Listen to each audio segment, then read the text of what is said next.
بسم اللہ الرحمن الرحیم۔ السلام علیکم۔ آج ہم آپ کے لیے ایک افسانہ ریکارڈ کر رہے ہیں جس کا نام ہے ملائکہ کا مسکن۔ یہ افسانہ آپ کی خدمت میں الفاظ حسیب یوٹیوب چینل کی جانب سے پیش کیا جا رہا ہے۔ اس افسانے کو آپ کے لیے عبدالحسیب نے تحریر کیا ہے۔ تو آئیے سنتے ہیں افسانہ ملائکہ کا مسکن، مصنف عبدالحسیب۔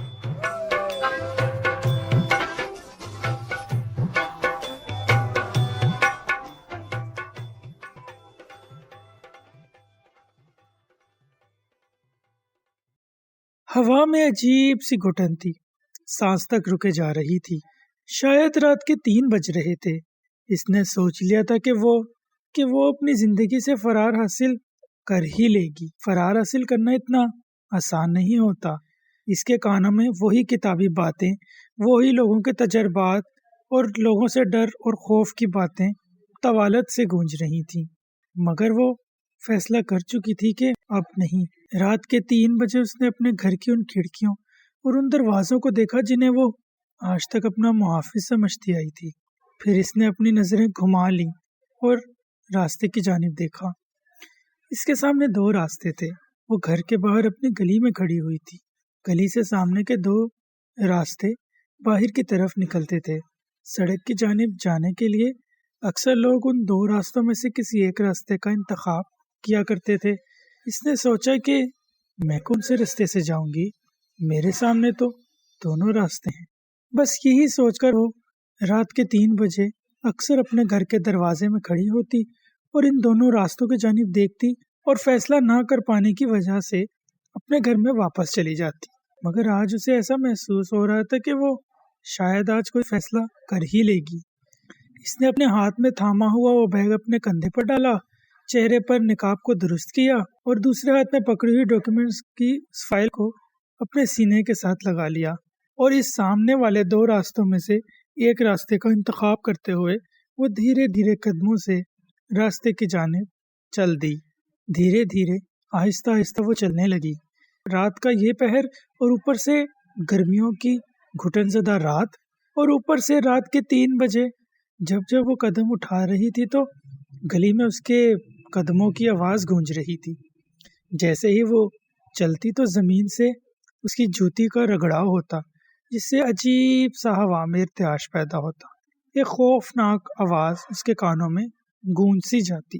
جب وہ آواز اس کے کانوں میں پڑی تو اسے پھر سے ایک بریک لگی اور اس نے پیچھے مڑ کے دیکھا۔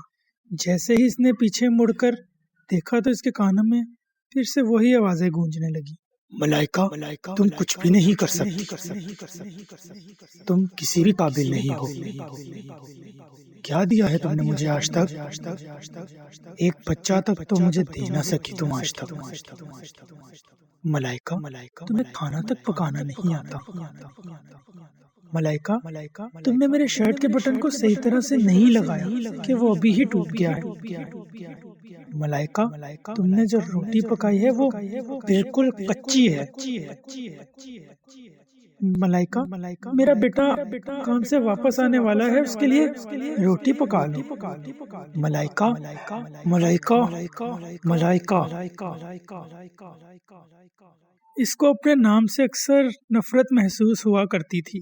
اچانک سے ان تمام آوازوں نے اس کے چہرے کا رخ اپنے گھر کی جانب سے موڑ کر ان 2 راستوں میں سے ایک راستے کی جانب موڑ دیا جس کا وہ انتخاب پہلے ہی کر چکی تھی۔ وہ دھیرے دھیرے پھر سے چلنے لگی۔ اب کہ وہ چلتے چلتے باہر سڑک تک پہنچ چکی تھی۔ سڑک پر اس نے ارد گرد دیکھا۔ کئی سالوں بعد، کئی عرصے بعد اس نے اپنے آپ کو سڑک پر یوں اکیلا محسوس کیا تھا۔ کہاں نکلا کرتی تھی وہ اس طرح گھر سے، اور اس نے سوچا بھی نہیں تھا کبھی کہ وہ یہ کام کر گزرے گی۔ دھیرے دھیرے چلتی ہوئی وہ پتہ نہیں کس گمنام راستے کی طرف قدم بڑھاتی جا رہی تھی۔ وہ کسی ایسے راستے کی تلاش میں تھی جو شاید اس کی منزل کی طرف جاتا ہو، یا شاید اس کی منزل کو تلاش کرنے میں اس کی پہلی سیڑھی بن سکے۔ پتہ نہیں کتنا وقت گزر چکا تھا، کتنا وقت وہ دھیرے دھیرے دھیرے چلتی جا رہی تھی۔ سڑک پر آنے جانے والی گاڑیاں نہ ہونے کے برابر تھیں۔ گرمیوں کی وہ گھٹن زدہ سی رات، بھلا کون نکلتا ہے اپنے گھر سے؟ کبھی کبھی کوئی گاڑی یا موٹر سائیکل تیز رفتاری سے اس کے پاس سے گزرتی تو وہ چونک جاتی اور ہراساں نظروں سے ادھر ادھر دیکھنے لگتی، پھر اپنے ہاتھ میں پکڑی ہوئی اس فائل کو زور سے اپنے سینے کے ساتھ لگا لیتی، کندھے پر ڈالے ہوئے بیگ کو درست کرتی اور پھر سے نامعلوم رستے کی جانب قدم بڑھا دیتی۔ نہ جانے کتنی ہی دیر وہ یوں ہی چلتی گئی، پھر اچانک سے اس کے کانوں میں اذان کی آواز پڑی، جو غالباً فجر کی اذان تھی۔ اذان کی آواز اتنی تیز تھی کہ وہ اچانک ڈر ہی گئی تھی، شاید ہی قریب ہی کوئی مسجد تھی جہاں سے یہ آواز اس کے کانوں میں پڑ رہی تھی۔ اللہ اکبر، اللہ اکبر، اللہ اکبر، اللہ اکبر، اللہ سب سے بڑا ہے، اللہ سب سے بڑا ہے۔ وہ سوچنے لگی کہ جب اللہ ہی سب سے بڑا ہے تو ہم انسانوں کو بڑا کیوں سمجھنے لگتے ہیں۔ وہ دھیرے دھیرے قدم اٹھا کر اذان کی آنے والی آواز کی جانب چلنے لگی۔ اشہد اللہ الہ الا اللہ، میں گواہی دیتا ہوں کہ اللہ ایک ہے اور اس کا کوئی معبود نہیں۔ وہ دھیرے دھیرے اب مسجد کے پاس جا پہنچی تھی۔ وہ اچانک سے چلتی چلتی اچانک سے مسجد کی سیڑھیوں کے پاس آئی اور وہاں پر بیٹھ گئی۔ اپنے ہاتھوں میں پکڑی ہوئی اس فائل کو اس نے اپنے سینے کے ساتھ ہی لگے رہنے دیا اور اپنے کندھے پر ڈالے ہوئے اس بیگ کو اتار کر اپنے ساتھ رکھ لیا۔ اشہد ان محمد رسول اللہ، اشہد ان محمد رسول اللہ، میں گواہی دیتا ہوں کہ حضرت محمد مصطفیٰ صلی اللہ علیہ وآلہ وسلم اللہ کے آخری نبی ہیں۔ اس کے ذہن میں اذان کے وہ الفاظ بار بار گونج رہے تھے، حی علی الصلاۃ، آؤ نماز کی طرف، حی علی الفلاح، آؤ فلاح کی طرف۔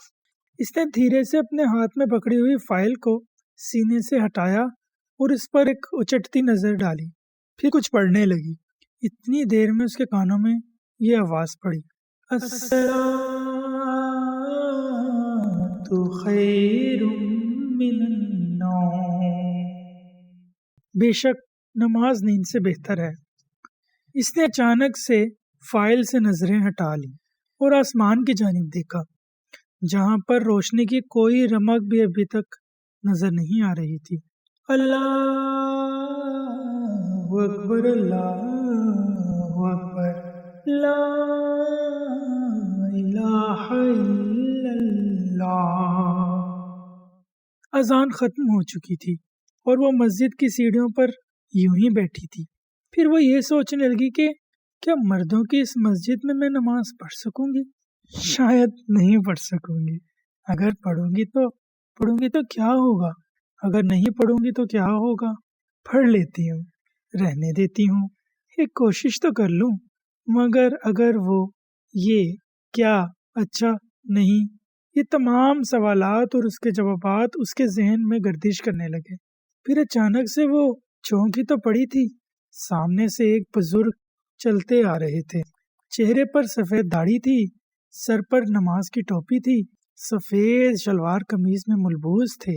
اپنے ہاتھ میں پکڑی ہوئی سوٹی کو زمین پر ٹیکتے ہوئے دھیرے دھیرے چلتے ہوئے اس کے پاس آ رہے تھے۔ وہ الرٹ سی ہو کر بیٹھ گئی، اپنے ہاتھ میں پکڑی ہوئی اس فائل کو اور مضبوطی کے ساتھ اپنے سینے کے ساتھ لگا لیا اور اپنے دائیں طرف پڑے ہوئے سیڑھیوں پر اس بیگ کو اپنے اور قریب کر لیا اور اس نے اپنی اس پر کوہنی ٹکا لی۔ وہ بزرگ آدمی جب چلتے چلتے اس کے پاس پہنچے تو وہ خود کو ذہنی طور پر تیار کر چکی تھی۔ اس بزرگ آدمی نے اس کی جانب دیکھا اور کہا، بیٹی تم اس وقت یہاں کیا کر رہی ہو؟ اس نے بھی کچھ سوچے سمجھے بغیر ان کے مشفق چہرے کی جانب دیکھا اور کہہ دیا، بابا جی میں نماز پڑھنے کے لیے آئی ہوں، کیا مردوں کی اس مسجد میں نماز پڑھ سکتی ہوں؟ بابا جی نے حیرانی سے اس کی جانب دیکھا اور کہا، ہاں بیٹی تم کیوں نہیں پڑھ سکتی، ضرور پڑھ سکتی ہو، یہ اللہ کا گھر ہے، چلو اٹھو۔ بابا جی نے اندر مسجد کے احاطے کی طرف اشارہ کرتے ہوئے اس سے کہا تھا۔ وہ اچانک سے اٹھ کھڑی ہوئی، اپنے ہاتھ میں پکڑی ہوئی اس فائل کو اٹھایا اور اپنے ساتھ پڑے ہوئے اس بیگ کو بھی اٹھایا اور مسجد کے اندر چل دی۔ سامان کو یہاں پر رکھ دو بیٹی، اس بزرگ آدمی نے اشارہ کرتے ہوئے اس سے کہا تھا۔ نہیں بابا جی، اسے میں اپنے ساتھ ہی رکھوں گی۔ تو وضو کیسے کرو گی؟ بابا جی نے پوچھا۔ کر لوں گی، اس نے جواب دیا۔ چلو یہ چیزیں مجھے پکڑا دو، میں وضو کر کے آیا ہوں گھر سے، ابھی جماعت کھڑی ہونے میں 5 منٹ ہیں۔ وہ عجیب سی نظروں سے ادھر ادھر دیکھنے لگی۔ اگر وہ میرا یہ بیگ اور فائل لے کر بھاگ گئے تو، پھر اگر وہ ادھر ادھر ہو گئے تو، پھر اگر اس فائل میں سے یا میرے بیگ میں سے کوئی چیز ادھر ادھر ہو گئی یا گر گئی تو، پھر ماضی کا ایک تھپڑ اس کے منہ پر آ کر زور سے لگا۔ ملائکہ، تمہیں پتا ہے نا وہ کتنی امپورٹنٹ فائل تھی، اور تم نے اسے پتہ نہیں کہاں رکھ دیا ہے۔ اگر وہ فائل مجھے نہ ملی تو میں تمہارا نہیں، ملائکہ نے اس کی جانب دیکھتے ہوئے کہا۔ میں تلاش کر رہی ہوں نا، مل جائے گی۔ میں نے تو وہ یہاں اوپر ہی رکھی تھی۔ کہاں اوپر رکھی تھی؟ اس آدمی نے اس کی جانب دیکھتے ہوئے کہا تھا۔ یہاں اوپر ہی رکھی تھی، الماری کے اوپر۔ اور وہ کتنی ہی دیر اس فائل کو تلاش کرتی رہی تھی۔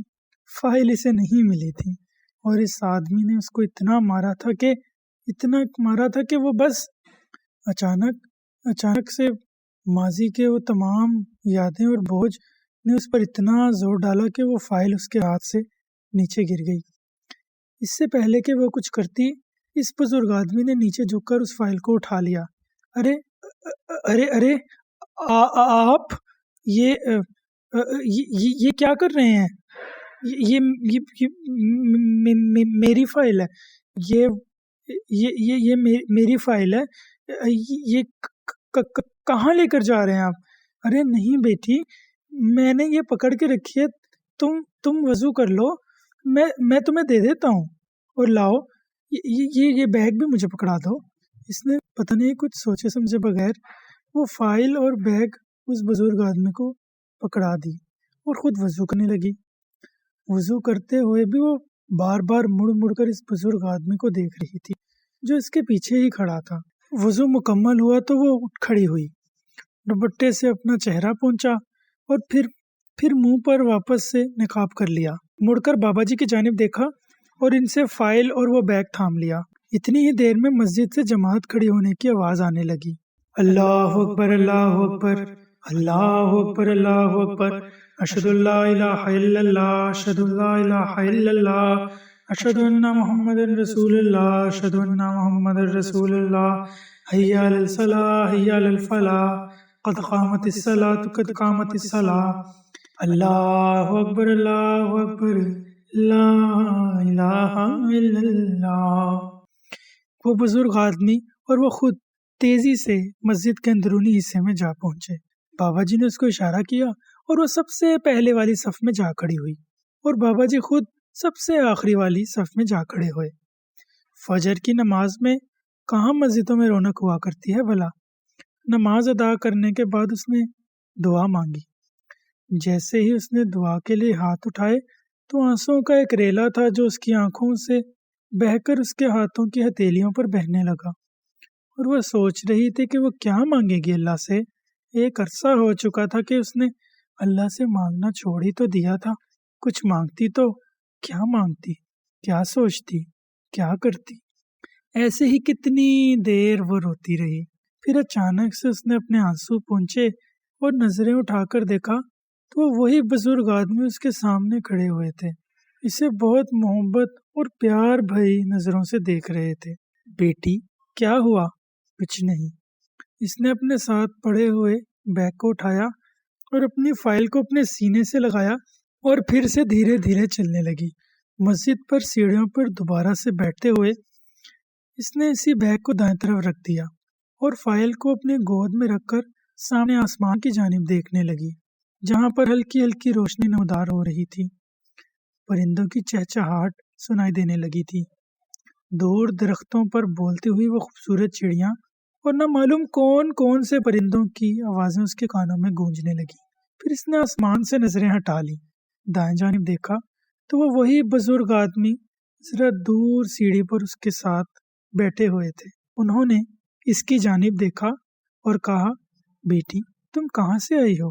اس نے سوچے بغیر ان کی جانب دیکھا اور کہنے لگی، پتہ نہیں بابا جی، کہاں سے آئی ہوں، کہاں جا رہی ہوں، کہاں نہیں جا رہی۔ اب سوچنا چھوڑ دیا ہے میں نے۔ پہلے بڑا سوچا کرتی تھی، سوچ سوچ کے فیصلے کیا کرتی تھی، خود کو بڑا سمجھدار سمجھتی تھی میں، اور یہ بھی سمجھتی تھی کہ مجھ سے زیادہ کوئی سمجھدار ہو ہی نہیں سکتا۔ شاید اگر کوئی مجھ سے زیادہ سمجھدار ہو بھی تو وہ مجھ سے زیادہ سمجھدار نہیں ہو سکتا۔ اس کی باتوں میں کوئی بھی ربط نہیں تھا۔ بابا جی یعنی وہ بزرگ آدمی عجیب سی نظروں سے اس کی جانب دیکھ رہے تھے۔ پھر انہوں نے اچانک سے اس کی جانب دیکھا اور کہنے لگے، بیٹی راستے کا تعین کرنا تو بہت مشکل کام ہے، اور اکثر ہم راستوں پر چل تو پڑتے ہیں مگر ہم یہ نہیں سوچتے کہ وہ راستہ ہمیں کہاں پر لے کر جائے گا۔ بغیر دیکھے بغیر سوچے ہم چل پڑتے ہیں، پھر ہم چلتے جاتے ہیں، چلتے جاتے ہیں، چلتے جاتے ہیں، چلتے چلتے تھک کر کسی جگہ بیٹھتے ہیں، پھر چل پڑتے ہیں۔ اتنا تھک کر اس سفر کو طے کر کے پھر معلوم ہوتا ہے کہ وہ راستہ وہاں پر جاتا ہی نہیں تھا جس راستے پر ہم جانے کے لیے نکلے تھے۔ یہاں سے تو وہ منزل آتی ہی نہیں ہے نا، جس منزل کی تلاش میں ہم نے اس راستے کا انتخاب کیا تھا۔ وہ عجیب سی نظروں سے ان کی جانب دیکھنے لگی، عجیب سی نظریں۔ کیسی نظریں؟ محبت تھی ان نظروں میں، عقیدت تھی، یا پھر اس کے آگے فل سٹاپ تھا۔ اس کو کچھ بھی نہیں سمجھ آیا۔ جانتی ہو، میرے 5 بیٹے ہیں، بیٹی اللہ نے نہیں دی، اور وہ 5 بیٹے اپنی بیویوں اور بچوں کے ساتھ ہنستے بستے خوش ہیں۔ یہ جو میں یہ مسجد کے ساتھ جو حجرہ بنا ہوا ہے نا، یہ جو ایک کمرہ ہے، اس میں رہتا ہوں۔ ساتھ نہیں رکھتے مجھے، نہ جانے کیوں۔ میں نے بھی کبھی کوئی سوال نہیں کیا ان سے، کرتا بھی کیوں۔ ساری زندگی ان کے لیے محنت کی، کمایا، گھر بنائے، مگر لفظ بڑا عجیب ہے۔ اگر اور مگر، ان دونوں کی تکرار ہی تو زندگی کا نتیجہ ہے۔